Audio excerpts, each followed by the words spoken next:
Headline News Zinda Svedalathpur.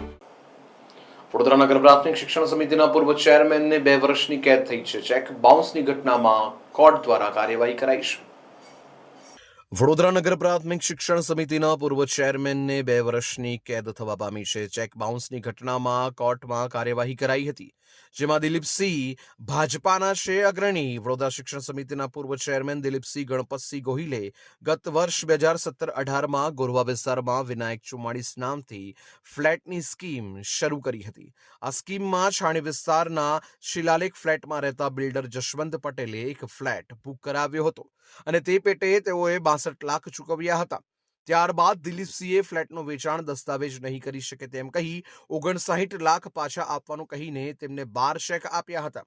આ પૈકીનો 5 લાખનો ચેક બાઉન્સ થતા તેની કોર્ટમાં ફરિયાદ કરાઈ હતી, જેમાં કોર્ટે દિલીપસિંહ ગોહિલને 2 વર્ષની સાદી કેદની સજા ફટકારી છે.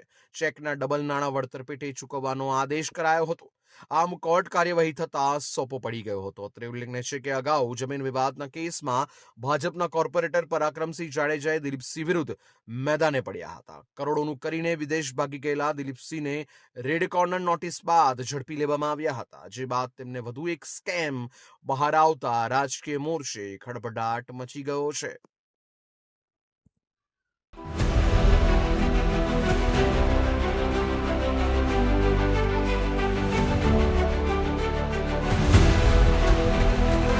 हर समस्या की deadline. Headline News Zinda Svedalathpur.